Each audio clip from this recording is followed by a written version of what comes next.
Halo guys, selamat datang di podcast Pot Langkah. Saya Udi Udakono akan berbincang dengan para senior generation. Nah, mari dengarkan apa kata mereka. Saya Asa sebagai host. Saya Luna sebagai pekerja kantoran. Saya Jana, saya sekarang bekerja sebagai karyawan McD dan pelajar. Kak Luna, Jana, kalian tahu nggak sih yang sering dibicarain akhir-akhir ini? Apa tuh? Itu loh, sandwich generation. Menurut kalian itu tuh apa sih? Kalau menurut aku, sandwich generation tuh kayak kondisi ketika seseorang berada di posisi terjepit, kayak kejepit sandwich itu loh. Karena harus nanggung kebutuhan orang tua sekaligus adiknya. Kayak ini tuh penting banget karena jumlahnya makin banyak kan di Indonesia, sama dianggap wajar juga. Nah, kamu karena gimana? Kayaknya aku tuh masuk sandwich generation dah. Kok bisa? Aku kan kerja di McD ya. Aku tuh biasanya pakai uangku tuh buat ngurusin bapak sama adikku. Jadi tuh aku nggak sempat ngabisin uang buat diriku sendiri. Oke. Lalu? Ih, tau nggak? Aku tuh juga punya teman. Dia tuh nunda kuliah karena harus bantu ekonomi keluarganya. Padahal dia tuh punya potensi yang besar gitu kayak. Dia tuh orangnya tuh pinter, keren, kayak relasinya juga banyak. Tapi dia lebih milih bantu keluarganya daripada ningkatin potensinya kuliah. Jadi dia langsung kerja gitu. Kasihan nih dia jadi mengorbankan masa depannya dia. Kasian banget. Ya kan, kasihan. Oh ya, terus menurut kalian nih, faktor apa sih yang kayak menyebabin fenomena ini? Kenapa orang tuh bisa terjebak di posisi itu? Kalau menurutku ya, faktor ekonomi. Ekonomi itu kayak paling dominan ya, terutama karena banyak orang tua yang nggak punya dana pensiun, terus gajinya juga kecil kayak di bawah UMR, sama pekerjaannya tuh nggak tetap. Jadi tuh akhirnya anak yang jadi penumpang utama keluarga, kayak jadi tulang punggung lah istilahnya. Ya, kalau budaya sekarang kan anak itu kan harus menjaga orang tua ya. Emang harusnya gitu. Tapi kan kalau aku kan masih pelajar ya. Jadi kan nggak bisa. Aku ngomong gimana sih? Iya sih, dan ini tuh tekanan sosial juga karena takut dibilang nggak berbakti gak sih sama orang tua kalau nggak mau bantu mereka. Bener banget tuh. Mungkin juga gara-gara kebiasaan ya, dari dulu kan udah sering anak harus sudah banyak anak punya rezeki kan. Mungkin gara-gara setelah itu jadi ada seperti ini. Udah bisa. Terus nih, dampaknya buat kehidupan mereka tuh gimana sih? Kalau dari aku itu pasti juga kayak stres. Aku kan niatnya mau nabung nih buat masa depan. Tapi karena gaji aku juga pas-pasan, kebutuhan orang tua aku juga banyak, apalagi kebutuhan diriku sendiri. Itu kok aku harus tiap bulan transfer ke mereka. Jadi nggak bisa nabung.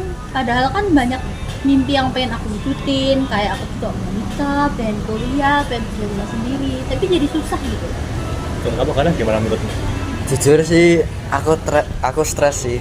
Aku tuh sekarang tuh nggak bisa fokus ke sekolahku. Aku harus kerja di McD.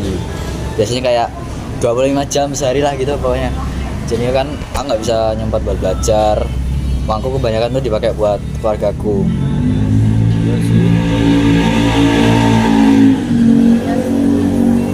Terus nih, menurut kalian solusi yang pas itu apa sih? Ya kalau aku sih komunikasi sama orang tua itu pasti yang terutama sih, biar beban tuh nggak ditanggung sama satu orang aja.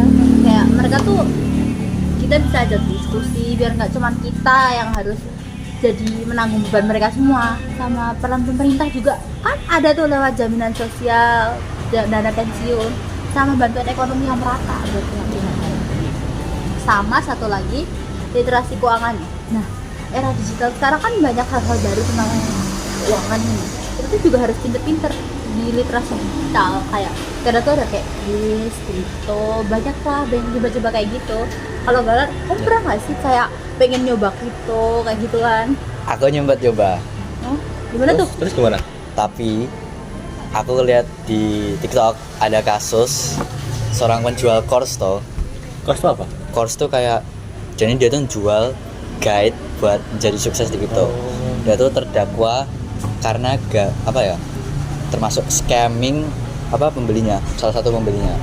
Jadi aku malah jadi nggak yakin mau ngelakuin kripto apa enggak. Ya kan, aku tuh juga kayak pengen nabung, pengen lebih lah. Nah, jadi kalau dari aku tuh caranya tuh pengen ningkatin value lah istilahnya, kayak pengen belajar lagi biar aku tuh bisa mendapat pekerjaan yang lebih baik, kayak pindah tempat kerja yang lebih cocok lah. Sekarang kan kerja kantoran kan udah gajinya di bawah UMR gitu, tapi kerjanya juga banyak, jadi aku pusing juga secara mental. Aku nabung aja nggak bisa lah. Aku tuh semuanya dipakai tuh buat keluarga. Iya kan, nyoba nyisihin dikit kayak 200.000 per bulan aja nggak bisa, pasti ada aja kebutuhan. Iya, kira-kira kamu tuh berapa sih penghasilan per bulanmu? Gajiku? Iya. Kira-kira Gimana ya? Gaji atau ya belanjaku? Penghasilan? gajimu Oh, berapa? Kira-kira 3 juta paling. 2 juta ya. Tapi palingan buat sisanya setelah semuanya ya, Iya, paling kan sisanya berapa kira-kira? 300 ribuan paling buat aku. Cuma 300. Ya, Yang lainnya buat orang tuamu sama adikmu. buat bayar SPP adekku sama ngurusin rumahku, keluargaku.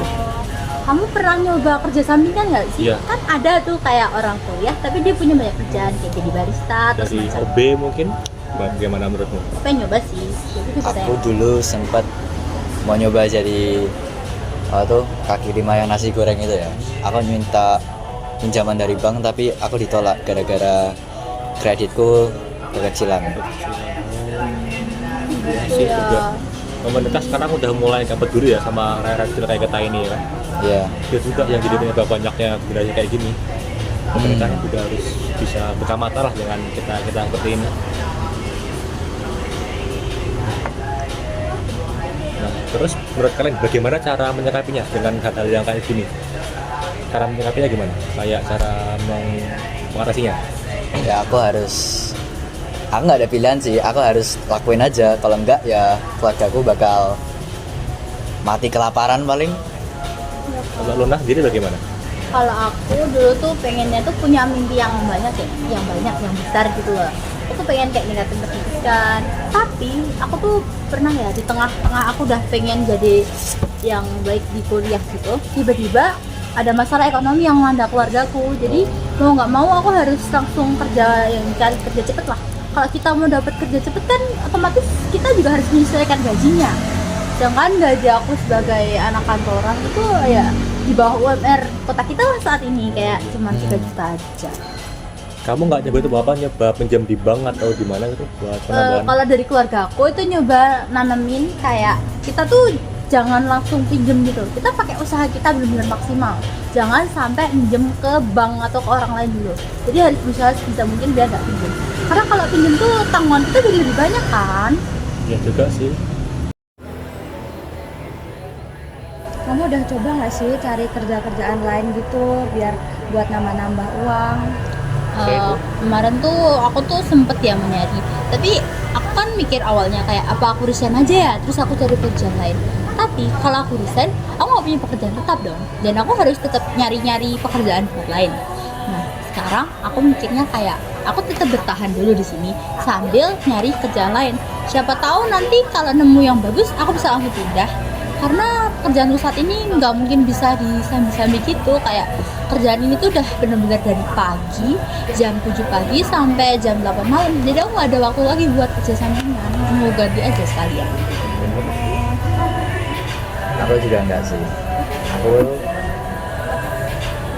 Aku tadi Kalau dari aku sih solusinya gitu aja, aku nyari tempat kerja baru biar gajinya lebih cocok di aku dan aku juga bisa nabung. Kalau kamu gimana? Kalau aku nggak nyari sih, karena aku udah kerja di McD toh. Sebenarnya tuh habis itu tuh aku ada shift malangku, jadinya nggak bisa terlalu lama di sini.